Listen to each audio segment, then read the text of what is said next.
Welcome to episode 5 of Let's Unpack That. And I want to talk today. Jesse, you were actually... Oh, I'm sorry. No, it's me, Bree, and Jesse again for those who listened to episode 4. So we talked... That just happened. Yes. Yeah. Yes, in our world, it just happened. Yeah. So we were just... In the previous episode, for those listening, we were talking about Dahmer and all of them. You were talking to me a couple days ago or a week ago that people are like really struggling with the Dahmer story and how people are kind of glamorizing it kind of. That's the word, not fantasizing. See, like what I was thinking about it is that the actor is beloved. People love him. Evan Peters. He was in American Horror Stories. He was. People love he him. Was. They set him up for this role. Yeah. They really, honestly, and I hear he did an excellent job. I've heard that. No. Plus two, the different films of the Jeffrey Dahmer films, the fact that he looks quite similar to actual. He really does. They did a good job. Yeah. Goodness. But the thing is, I think it's scary in a way because, the whole what he did to people, awful things. But the actor they chose, and he's just so charming as an actor and as a person. He's a great actor. But I think people love the actor so much that they can't see beyond that. They can't see how awful it was. They're just seeing how great of an actor he is, and so they're kind of in a way. It's just I feel like he's messing with people's perceptions of the actual person, and not. Yeah, he's a great actor, and he should, I'm questioning that. Yeah, too, but people are obsessed with it not because of how horrible it is, but of the actor himself, and that's not his fault. I think there's a lot going on because I feel like lots to unpack there. Right, absolutely. Literally. Let's unpack that. Yeah. So, usually we watch documentaries, which is like watching the trial. And interviews that makes it more real. Yeah, it makes it more real from an educational perspective. Yes. But by watching this, what did you call it? A limited a biopic. Bio-pic. Yeah.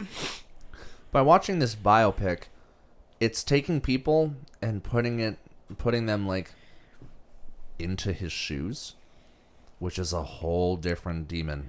And once you see it and witness it, and a lot of it is pretty accurate.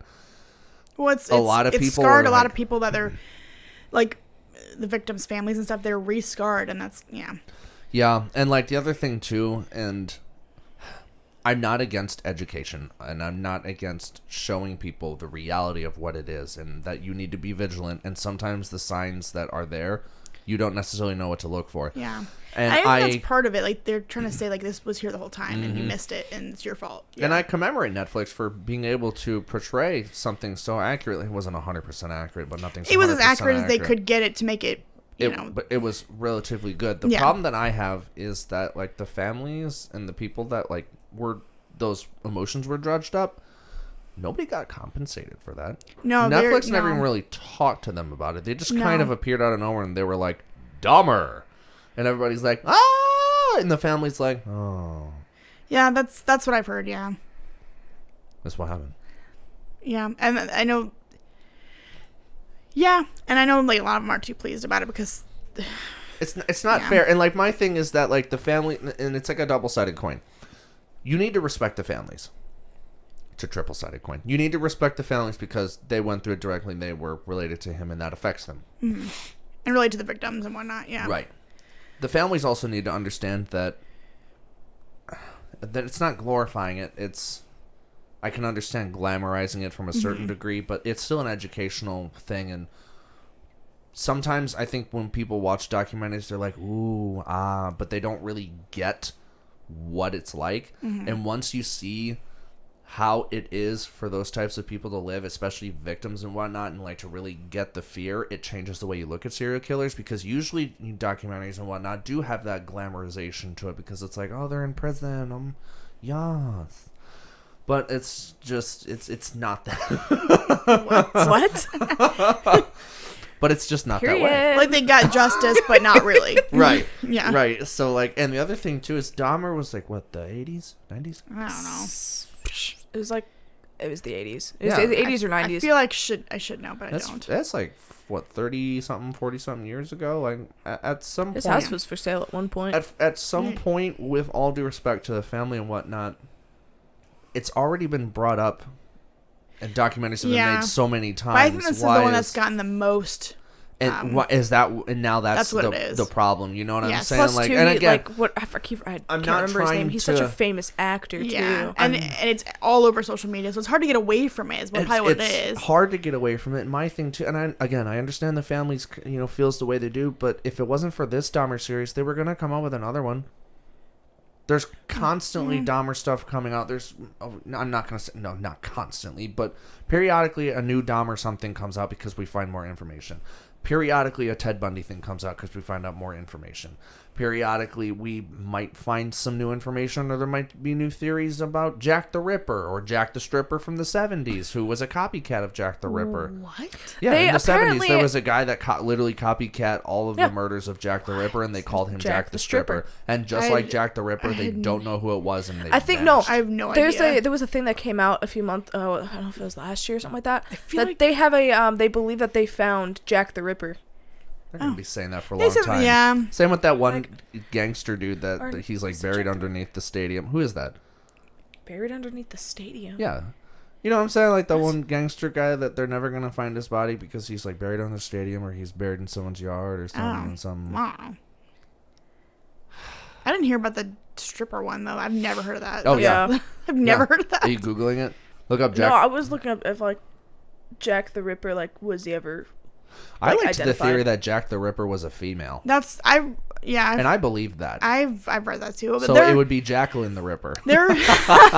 Oh my god. There's a YouTube show that I liked a lot. It's not continuing anymore because the people left and they made their own thing. But they explored a bunch of different mysteries and stuff, and one of them was Jack the Ripper, and one of the theories was, and that they looked over the history of all of it, and that could have been a woman, and I could see it. I could really honestly see it. Because like back then they were always considering men to be the ones to do something aggressive, because like that's what they pointed out very quickly. That people showed up, and like nobody ever witnessed any men on the streets and whatnot. Maybe they were looking for the wrong thing, because like even now in the United States alone, they say there's upwards of 44 serial killers running around. 33 of them are men, estimated 11 of them are females. So we can't just assume, and this is the other thing that bothers me, to stem off the Dahmer story. Think about majority of television shows that talk about serial killers. They all talk about the male ones. Nobody's ever talking about the female ones. The granddaughter and grandmother, or mother and daughter in Mexico that were running a brothel, and then every so often they would murder one of the girls working there. What? They were killing people for a while. There's no movies or documentaries I've never about heard of that. Exactly. Oh my gosh. Exactly. Huh. So like that's the part that I think is bothering people, and I think that's where the glamorizing portion's coming in. I feel like because Dahmer's so big, people are they're hyper focusing on that, but I feel like the bigger issue right now is that we're glamorizing the males that did it, and we're not giving that equality that, hey, listen, like, this is how some serial killers live, and psychopaths or sociopaths. This is how they live. These are some of the actions. These are the messages that we get from it. These are the symptoms and the sights that you often see or come across from somebody that's developing and likely to become one of those people. But we never talk about the females that are going through that. There aren't as many, or at least not as many reported. I feel like there's just as many, but that's just my opinion. Right, but like we're not putting them in movies and whatnot, which is kind of a few movies. There are a few movies. Not many, but there are a few. What? Movies or documentaries? Movies. Because I know there's no biopics. I can't think of a single female serial killer. Monster. Eileen Wuornos. She's a female serial killer. They made a movie called Monster about her. That's a biopic. Oh, there you go. Yeah. Okay, well, that's one. I'll take it. But documentaries, I'm sure she probably has one too. Yeah. But again, I was able to name off 4 males just off the top of my head that have been huge, and you only know one female. Can you name any more females? I mean, please prove me wrong. No, I can't. I bet you somewhere in my brain I could, but right now I can't. I think +2 because like the time period. Plus, I think because unfortunately, with how times were back then, as much as probably some people don't, I don't know if people want to admit it or not, but unfortunately, when women came out with a claim, not everyone believed them. Because Eileen, when she was in court, she kept stating that he was, granted, she lost it. So, but she always, because she was, I don't know if she was raped or like something like that. She, again, had a traumatic childhood. These men were trying to sexually assault her, and she like killed these men in self-defense, and she kept stating that it was in self-defense, and nobody believed her. So I think too. And then she started killing more people and just lost it, or is that what happened that got she her convinced, to where she was? It got her to where she was, kind of, because her brain convinced her every man that she interacts with is trying to do something to her. Oh, so she just like. So she thought, oh, this person's trying to rape me. Self-defense and then kill. Because if... It's like a conditioned response. Yes. Because, like... Interesting. By law, if you feel threatened or they're threatening you or attacking you, and you kill them in self-defense, it is most likely going to be fine when you say it in court because it's in self-defense. Huh. Depending on the evidence and whatnot. But yeah. Interesting. That's a complicated case. Yeah, hers was because she was, unfortunately, she was mentally insane. But that's because of her childhood, and she convinced herself that every man was trying to go after her, which caused her to be mentally insane. Huh. And then killed men. Fascinating. And then she ended up on death penalty. See, I wasn't aware of that. I'm not into serial killers as much as other like true crime shows and what. I know you love those. You love those. I got my information. And like I'll get more into it and whatnot because I feel like it's almost not doing due diligence, but it's almost what's the term? Like people in society need to be educated about this stuff. I feel like nowadays people are more hyper aware of like signs. If they watch a lot of the documentaries and whatnot, they know like what to look for. I think. Right, and I feel like I need to look into these things a little bit more because like sometimes, like the signs are there and we choose to ignore them. Sometimes you don't see them. You really don't. Like you were talking about in the last episode where. Like school shooters, for example, like you look at the pictures and you see them in the background and then you start noticing all the signs. Like if people were educated with this in the first place, you would be able to address the situation and talk to them, be like, hey, what's going on? And try to figure out whether they're just really in a bad place or there's something way deeper. Because if we go to a biological perspective, and I think even Dahmer was one of the people when they did the like biopsies and whatnot, and they checked the frontal lobe of their brain where their personality was physically smaller. A lot of people who are going through like depression and whatnot, sometimes if you're really good or you get innovative with your techniques, you can change like chemical makeup. You can influence fluid change in which you can help alleviate a lot of those symptoms. You can't change something that's physically not there. If someone's got missing personality because that part of the brain just didn't grow or is missing, you can't make it exist. And it's important to know these signs because then we'll be able to address it and be able to find the people in society that are struggling with this and be able to get them the proper help and care that they need, not only to protect themselves but to protect other people. Because again, at the end of the day, if you got a smaller frontal lobe, you're probably struggling with personality things that can often lead to this. I mean, these documentaries and biopics show what can happen. It's not guaranteed. It's never guaranteed. A lot of people probably have smaller frontal lobes that don't reach this point. But they'll also struggle with these things. I know somebody that has a smaller frontal lobe. And then they started doing some very, very heinous actions, not death, but like purposely tripping elderly to make them fall and whatnot, theft and whatnot. Like you start seeing these things starting to come out, and like it's something to be vigilant about. Like plus two, I don't know if I'm right. Anyone fact check me, that's fine. But the two kids in the Columbine shooting, when they were in school, they were each other's like only friends. They were bullied. They were quiet kids in school. They like were always the kept to themselves, which, by the way, I wouldn't say half. Well, I don't know about half. Maybe a third of my TikTok is true crime TikTok. Okay.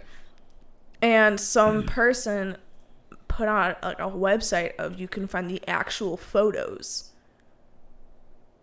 of certain crime scenes. So like Jeffrey Dahmer's is there, Ted Bundy's is there. Where do they even get these photos? The Columbine's there. So like seeing the actual photos and it like makes it more real. Oh yeah. Makes it a lot more real. The Menendez brothers? Yeah, the Menendez brothers. Yeah, were they bullied too? I know there's a picture. They were heavily sexually abused by their father. Oh, well, I do know that. I was scrolling through Facebook, and one of the NBA players, his like picture that they put on his like basketball card, NBA is basketball, right? Yes. Yeah. The Menendez brothers are sitting in the background. Yeah, they're in the background. And it's right after they committed it. Mm-hmm. And they're just they shot their parents and then went to a basketball game. Like, that's wild. And that's the thing, is that I don't know about them in particular, about frontal lobe, but these are the types of behaviors that you have to keep in mind, is that, like, we think, because we're more developed, you have to feel so bad about that. Like, how are you not eating with guilt? They committed it, and then they went and watched a basketball game and just enjoyed it like nothing ever happened. And that's the difference between a majority of people and the small percentage of population that are struggling with these issues, is they are able to commit what we see as crimes, and for them it might not be. Sometimes, like Dahmer, he was aware that what he was doing was wrong. He just kept doing it. No. Mm-hmm. This is a picture. It was the two kids after they shot themselves. All right. That's dark. Well, you know what? Vigilance is important. Whole spiel. It is a whole wow, that's spiel. a lot of writing. All right. Any other final thoughts? I didn't even think I'd come up with a title for this one. I don't know. Any other thoughts? If you... Because I know a lot of people don't want to, like... especially with school shootings, if you think something's off or this kid's acting weird but you don't want to like start a whole thing, please just bring it up. It might start a whole spiel for nothing, but better to be safe than sorry. I agree. Thanks. So I'm not trying to be funny, but like I thought that was a good point that I didn't really think about bringing up, is that, and you're right, if you are concerned about something, report it. Talk to somebody about it. You can remain anonymous too. That's okay. But it needs to be, people need to talk about it, and especially because when more people start talking about it, more people start looking into things, and that's how we kind of grow with these services and whatnot. So absolutely, I agree. Thank you. All right. That concludes today's episode of Let's Unpack That. I want to thank you. Oh, excuse you. Sorry. I want to thank you both for participating in this lovely conversation. I thought that was quite interesting. And if you need any more questions on serial killers, I can help you. I'm good. Are you sure? I'm not a forensic science major for nothing. I'll get back to you on that. Okay.